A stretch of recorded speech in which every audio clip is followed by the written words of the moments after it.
Hey guys, it's Eldon back here at Crazy Dad's Garage, and I'm going to carry you through the project here of building the Crazy Dad Rat Rod.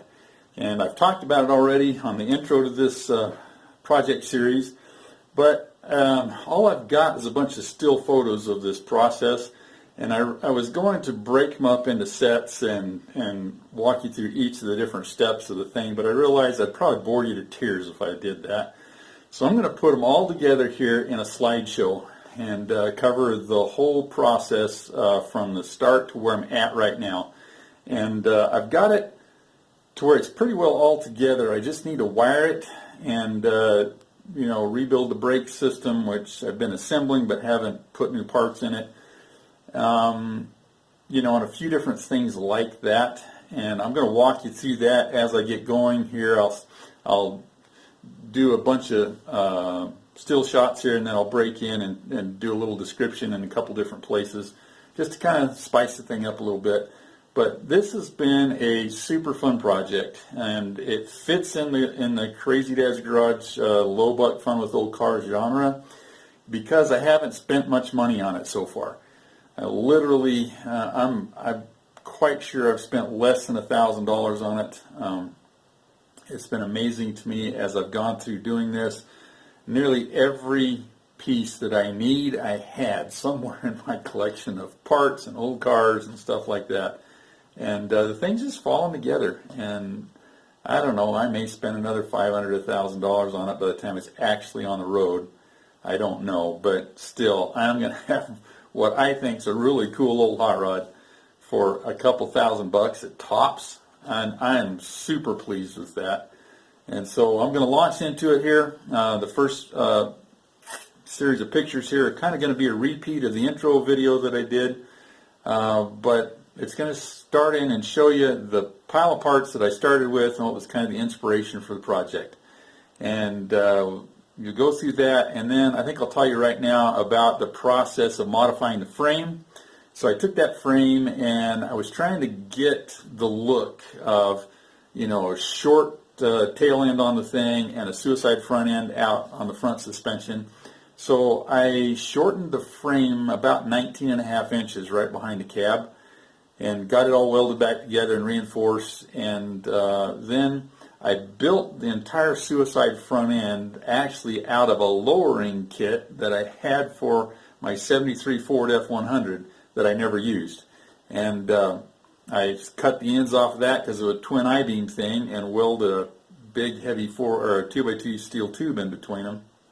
And then built all of the radius rods and everything and the mounts and everything for that. And so you're going to notice here the pictures, there's not a tremendous amount of detail in them because I was not really good at taking pictures at that time, and so it's just going to be kind of an overview that walks you through it. But if you know a couple of things like this, then it makes more sense.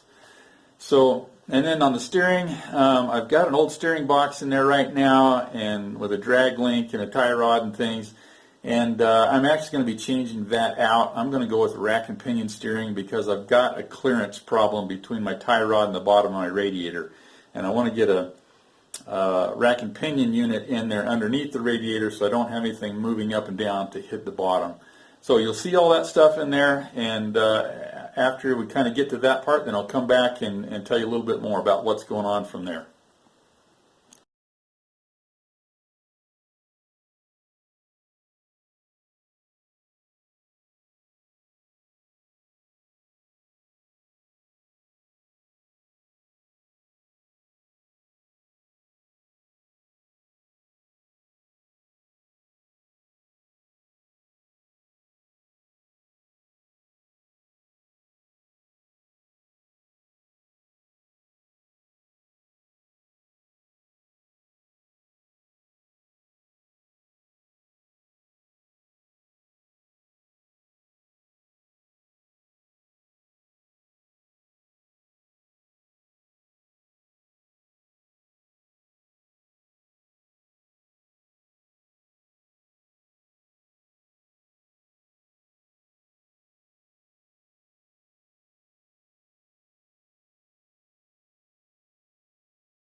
All right, so here we are back again at the next part.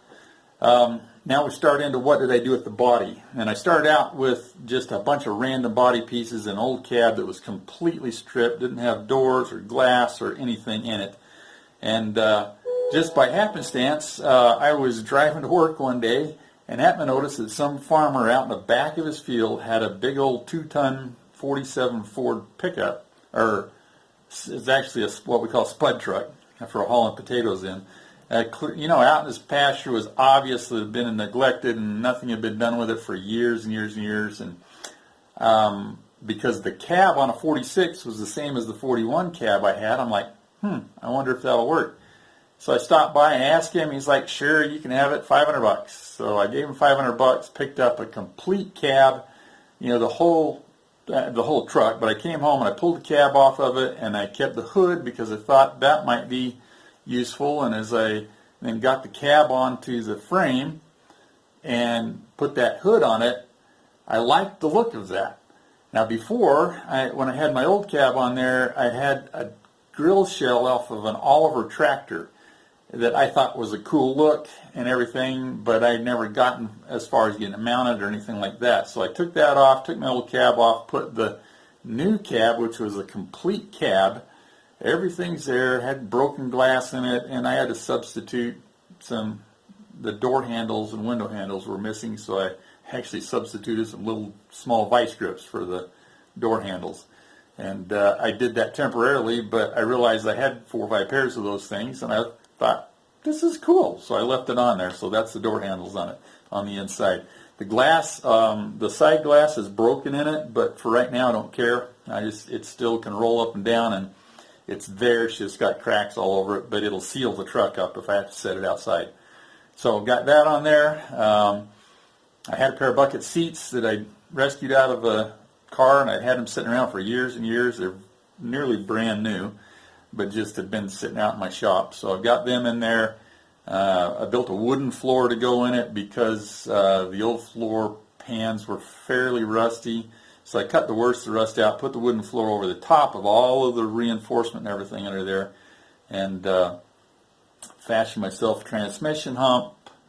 Built my own shifter to go on the automatic transmission using the old shifter handle and knob out of the old truck, and went to that point.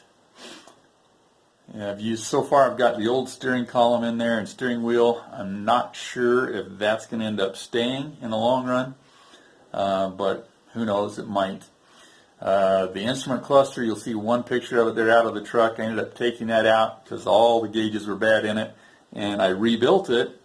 So it's 47 Ford instrument cluster. Interestingly enough, the gauges out of a 74 Ford pickup are the exact same gauge mechanism. So I just took them out of my 74 and put them in my 47 and got myself an instrument cluster there that works. I can't remember if I got the speedometer to work or not. I don't think I did on that one. I think I'll just use a GPS speedometer in the thing. It'll be way easier. Tachometer came out of some old truck that I found. Different things like that. Had to make myself a glove box door. So I'm a woodworker, so I made something out of wood there. I think that's about everything about what's going on inside of the truck. So I'll leave you with that, and I'll be back and break it up and tell you a little bit about another part of it here in a minute.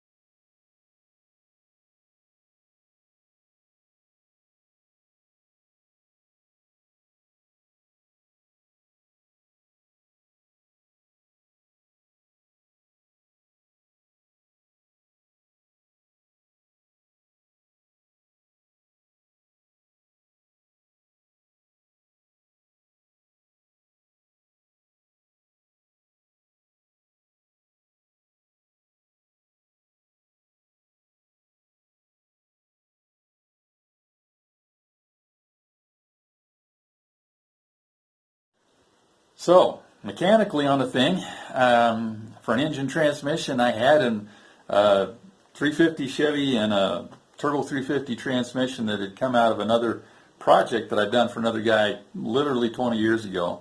And he'd had it completely rebuilt. We put it in the project, kind of got about halfway through the truck he was building, and then he lost interest in it and ended up trading me that truck for another old car that I had. And so I've literally got a brand new engine and transmission in this thing. They've never been started. We'll do a will it start video on it here after a while, because I'll have to go through and show you what to do when you're going to be starting an engine that's sat around for that long. So we'll do that. The rear axle came out of a mid-70s Ford pickup.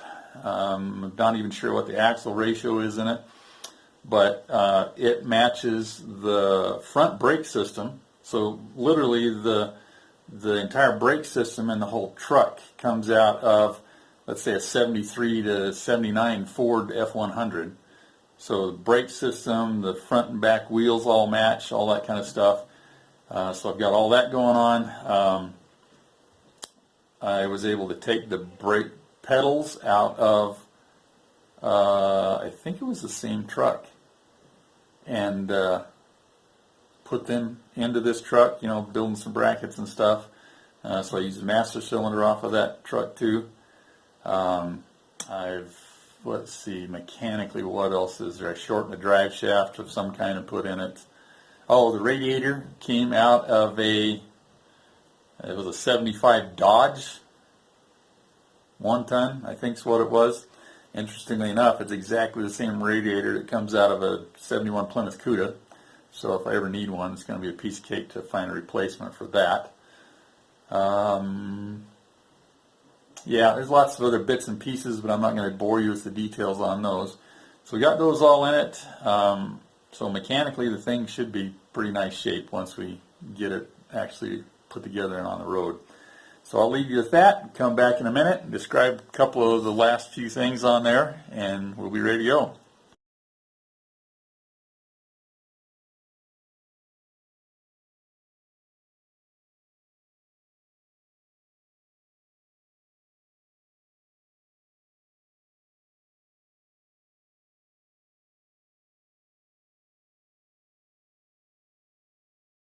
So we get back to, let's see, the bed on it was part of the parts pile that I started with, and it was longer than what I wanted because it's a stock bed, and it was rusty, fairly rusty in some places. It was not a bed that you would use on a truck you were trying to fully restore, because you'd throw it away and start over again.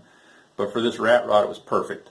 It's not really rusted out bad, but it's been pretty well abused. But I ended up shortening it, cut it in a couple of places, you know, at the front and the back, and pulled both ends in, and had to beat the back valance panel back into shape because it was really bad, and I couldn't get it exactly right, so I put a big piece of pipe down inside of it that matched the curvature of it, and got that in there and put a board in between, and ended up making it to where I've got a pretty decent little bed there. And then the floor of the bed, interestingly enough, came off of another project that I'd started. I'd built a flatbed for this old 48 Chevy 2-ton that I'd shortened, and then I got rid of that truck because I wasn't going to be able to finish it, and kept the bed for it, and I got my white bed here for this thing all put together, and thought, okay, what am I going to do for a floor? And I went, oh, I wonder about that thing. Pulled it out, and it was like 3 inches too long and a half of an inch too wide, maybe, in places. So I just trimmed it up and stuck it in there, and a little later on I decided to stain it and clear coat it, so it's probably the nicest part of the whole truck, actually. It's the one reason I don't like to park the thing out in the weather, because I don't want to weather that finish on it any more than it already is. But it actually comes out fairly easily. Underneath that, you'll see the fuel tank, and in several of the pictures you'll see a green tank sitting in the back of the bed. My original intent was just to use that old green air compressor tank for a fuel tank. But I kept figuring out, okay, how am I going to get a fuel gauge in it, and, you know, the vent tubes and the drain tubes and all that kind of stuff. And then I realized I actually still had the fuel tank out of that old 2-ton 48 Chevy sitting around, and it looks like it's in good condition. And I found that just building a couple of real simple mounts, it fit right behind the rear axle, right between the frame rails. And so I got it mounted in there, got the filler cap poking up through the floor, right in the corner, and it doesn't poke up enough where it's really going to get in the way of, throwing luggage or something in there if you're on a trip. So got those things put together. Then I built the exhaust system. Probably 20 years ago, somebody had given me a pair of turbo mufflers that fit, I can't remember I think they're 2-inch or 2 1/4 or something like that. But they'd given me those, just had them sitting on a shelf in my garage all these years, never had found a use for them. And I picked up some galvanized tubing from my brother for free that worked great for the exhaust tubing on it. And, with some other parts and pieces here, I was able to build myself a complete dual exhaust system, runs clear out the back of the truck, and looks good, should function perfectly. And we got all those pieces and parts in there. The taillights, interesting story on them. There's 2 taillights on there that I think are old Chevy taillights. And I had one of them sitting around a pile of parts that I had, and it was pretty much useless for anything. And then, but I happened to pick it up one day, and as I was looking at it, I went, you know what? That old 48 Chevy 2-ton, I think, has another light just like this on it. And I went out there, and lo and behold, it did. It had a matching taillight to that one, complete with the bracket to mount it with, and a license plate bracket all built into it. So I brought those in, cleaned them up, and put some new bulbs in them, and bingo, I got a pair of tail lights. And then, because I didn't want to mess with the wiring hassle that goes with having your brake lights and your turn signals being in the same bulb, I had another pair of lights, so I set them up there, and I'll use them as brake lights. And, it's been hilarious to me how the pieces of this thing are just falling together like that. The springs on the rear axle, I was like, how am I going to mount that rear axle? Because I had it sitting there. I walked out in my field where all my junk parts were and looking around, and lo and behold, I had the front end, the front frame section off of the truck that I originally built for the guy that had the 350 Chevy in it 20 years ago, was still laying out in my field. And I looked at that and I went, doggone it, those springs and those mounts will be just perfect for this thing. And I unbolted them from that, took them in, and I literally drilled holes in the frame and bolted the thing in place. And the springs just, it was like they were built for the truck. So I did that, built some brackets to mount the axle to them, and bingo, and now I got a rear suspension in the thing. And that's just been the story of this truck, and it's been a blast. It's been hilarious just to see how many times those kind of things have happened. So I think that's probably where I'll wrap up with this piece of the video. I'll come back and, give you the wrap up on the whole thing, and we'll call that good.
So there you have it, guys. That's the story of the Crazy Dad's rat rod that we've been talking about and building here for all this time. I've been telling you about it in these videos, and it's just been a fun project. I think you can see where we're at on it now, and they're literally, I've got to finish wiring it. I've got to rebuild the brake system. Like I said, I'm going to put that rack and pinion in there, and I got to go through and get all the good bolts in that I want. I've still got a lot of bolts in it that are just random lengths, and I need to go buy a few bolts because those just came out of my parts bucket. So I got to do those kind of things. I said get the wiring done. I don't have a heater in it yet, but I'm not too worried about that. Don't really intend to drive it in the wintertime all that much. But I'll keep my eyes open, and it won't be hard to put one in it later. What else do I need to do on it? It's actually really close to being there. And no, I'm not going to paint the thing. I love the way it looks right now. One of my things with old cars is I hate cleaning them. And if I can't just hose the thing off and be done with it, it's a pain to me. I know a lot of guys love taking their car to a show and spending a couple hours every time cleaning it and detailing it. I detest that. It takes the fun out of the car project for me and the enjoyment of it. And so that's why I love the rat rod thing. And will I ever have a show car? Yeah, I hope so someday. But I'll probably take a lot better care of it than I do, and I won't drive it nearly as much as I do these kind of things because I just don't want it to be dirty and have to be cleaning it all the time. But this thing is going to be a blast. I've built it so that it can be driven long distances. Doesn't have airbags on it or anything like that. It's got a full suspension under it. It should work real well on the highway. And just be a blast and have a lot of fun doing it. So anyway, it's the kind of stuff that you can do, guys. You don't have to spend a ton of money. If you go find your basic bones of your project, and then especially if you can find a complete parts vehicle to go with it that's got a good engine, transmission, rear end in it that you can use, you're not going to have to spend a whole ton of money on something like this. And that's why I love this project, why I think it's an excellent representation of the Crazy Dad's philosophy that we've been talking about all these years on here. So anyway, I hope that brings everybody up to speed on where that project's at. I will be doing some individual videos as I finish the thing up, and especially it'll be fun to do the final can we get it started video once we get the thing all pieced back together and ready to do. So there you go. That's the end of the project. I hope you enjoyed it, and we'll touch bases with you on the next one. Good to see you. Thanks for watching Crazy Dad's Garage, and I really hope that you'll join us. Be one of our subscribers. Give us a like on this, and send in any comments you've got. Keep them nice. I don't need rude comments. If you do, I probably won't even answer them. So I love interacting with people on old cars. That has been one of the funnest parts of what I'm doing. So talk to you soon. Hope you enjoy the video. We'll see you.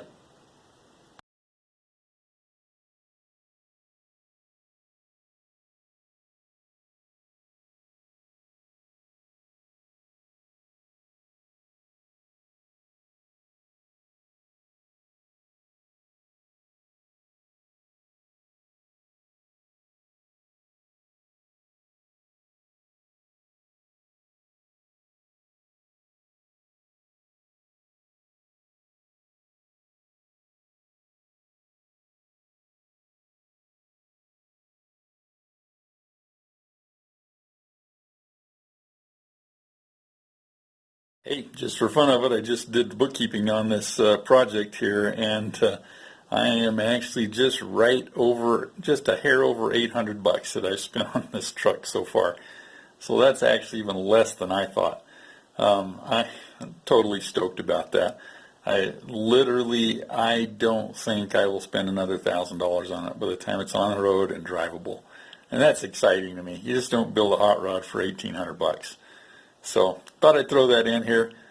I hope you enjoyed the video again. We'd appreciate a like and a subscribe. We'd love having you on our channel here, and hope you enjoy the rest of our videos. Actually, take some time. If you like this kind of stuff, we've got a whole series on the Crazy Dad Camaro. It's a 92 Camaro that we went through and fixed up for our kids. We've got the Crazy Dad bump side, 72 Ford F100 four-wheel drive truck that we've done quite a bit of work on, and we've shortened the bed on it, made a short bed out of it, and we'll probably still, I'm really liking it. I thought I was going to sell it, but we'll probably do several more things to it and make it an even cooler old truck. We've got the Crazy Dad Lotus series, which is a 72 Lotus Europa twin cam that I've been restoring from literally boxes of parts that a friend of mine gave to me. And we're doing it the low buck way, so we're not spending a bunch of money on that.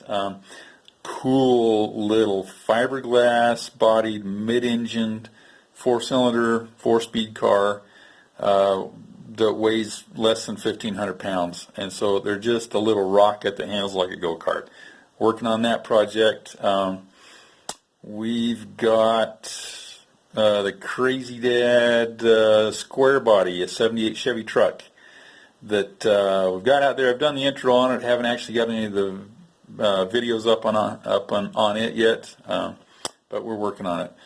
And so those are kind of the big projects that we've got in the loop here. Plus we've done some Will It Start videos on a couple of my buddies' Dodge Ram Chargers that have actually been really popular and people are loving it. There's several tool restoration videos on there where I've taken some old rusty crusty tools and restored them, and just several other car related topics that we've done some videos on. So anyway, I invite you to take some time, explore the channel. I think it's a lot of fun. I try to teach a lot in it because I feel like at my age I've gained a lot of experience, a lot of knowledge in this hobby, and I want to pass it on, especially to the younger guys. So anyway, take some time, explore the channel. I think you'll love it. Good to have you here, and this will be the wrap up on what we've done with the Crazy Dad Rat Rod.